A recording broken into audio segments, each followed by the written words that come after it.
Kasabay ng pagsirit ng presyo ng langis, ang pangambang magmamahal na rin ang mga pangunahing bilihin. Kaya naman patuloy na nag-iikot ang Trade and Industry Department sa mga supermarket. Narito ang agenda report ni Ched Gatchalian. Mas mura po dito sa SM. Yung presyo nila mas mababa pa po kaysa presyo set by the DTI. Hindi kailangan mag-hoard at wala raw dapat ikabahala ang mga mamimili dahil sapat pa ang supply ng mga bilihin sa mga supermarket. Wala ring price increase sa basic necessities at prime commodities hanggang April 16 ayon sa Department of Trade and Industry.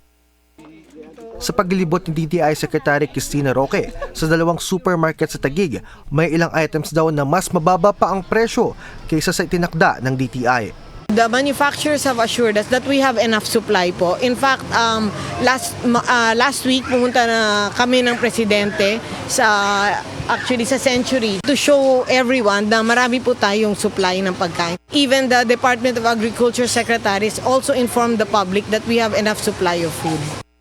Bagamat inaasahan din naman daw ni Roque na may ilang magiging price adjustment dahil transport cost ang isa sa nagtutulak sa presyo ng mga bilihin para tumaas, hindi pa raw ito nababanggit ng mga manufacturers. Kung may magtataas man daw ng presyo, dadaan pa ito sa DTI at pag-aaralan nila sa loob ng 30 araw. After April 16, the others cannot confirm yet. But there are some that can confirm already up to the end of the month and some up to actually 60 days. Kaya pa nila. Ang mamimiling si Mary Ana dumaraing sa taas ng presyo ng bigas at LPG. Baboy at manok ang binibili niya ngayong araw, pero hindi niya maiwasang malungkot dahil kapos ang sweldo para bumili ng sapat na stock. At totoo lang even cash wala kami. So nandito ako kasi gumagamit ako ng credit card. Yun yung totoo.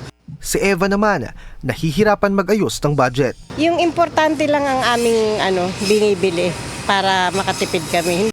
Patuloy raw ang araw-araw na pagbumonitor ng DTI sa presyo ng mga bilihin, maging sa probinsya. Payo nito sa mga mamimili magkaroon ng sariling kopya ng DTI-approved price list. Meron din daw nito sa mga grocery store, supermarket at sa social media platforms ng ahensya. Para sa agenda, Ched Gatchalian, Billionaire News Channel. Manatiling nakatutok sa Billionaire News Channel. Sumubaybay sa aming social media accounts at mag-subscribe sa aming YouTube channel para sa mga bago at eksklusibong balita.